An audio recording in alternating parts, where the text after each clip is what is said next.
Kur'an diğer inançlara karşı sömürgeci bir din anlayışı telkin eder mi? Does the Qur'an preach a colonial religion against other faiths? That's an interesting question. You have to, of course, first of all, define what we mean by colonial. The Quran preaches jihad. What does jihad mean? Jihad means effort in the way of God. So jihad doesn't mean holy war, although there are a couple instances of the maybe 40 or so uses of jihad in the Quran where it can mean military fight against infidels to protect Islam. The idea is, and there's a very interesting book by a historian at the University of Chicago named Fred Donner called Muhammad and the Believers, where, of course, what we know, and it's very hard to know as a, I'm speaking as a historian, to know about the life of Muhammad in the same way it's difficult to know about the life of Jesus, for example, because we have many things that are written about them, but they were always written later by their followers. And so it's hard to know how much of this is subjective and how much it reflects historical reality. But what we do know, and to get back to the historian Fred Donner and his Muhammad and the Believers, he decided to look, he said, well, let's put aside what we know about Muhammad, or what we think we know, at least based on the hadith, and let's see what the Quran itself, without the commentary, without the hadith, can tell us about Muhammad and the first community of faithful around him.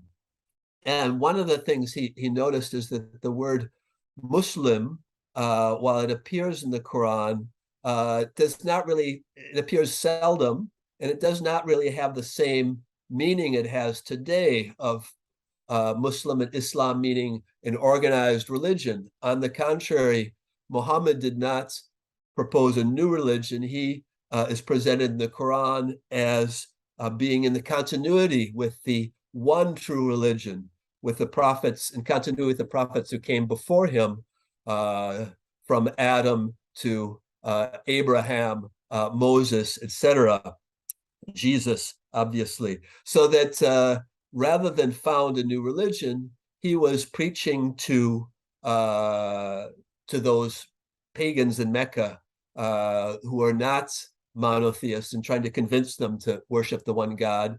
But according to Fred Donner, he didn't see Islam as a separate religion from Judaism and Islam. He saw it as the truest and purest form of monotheism. And it's only later in the late 7th and the early 8th century, under the Umayyad period, that Islam really emerges as a separate religion with a separate, well-defined doctrines and a legal status that's separate. In other words, that Muslims have certain rights that non-Muslims do not. That dhimmi, the protected Christians and Jews, who as people of the book have the right to practice their religion, to have synagogues and churches, to have their sacred texts, but their rights are inferior to that of the Muslim. So in that sense, in the Umayyad period, Islam becomes in some ways a colonial religion, in that it imposes social and political inferiority on those who are not Muslim. Jews and Christians, notably, but also Zoroastrians and others, afterwards in India, the Hindus and so forth. So then it becomes a religion that imposes an imperial ideology and uses religion to justify empire. And we see this in the conquest of the Maghreb, in the conquest of Spain. So again, what we mean by colonialism, of course, we have to keep that in mind and not have anachronisms. But the Muslim conquest, like many conquests before and after,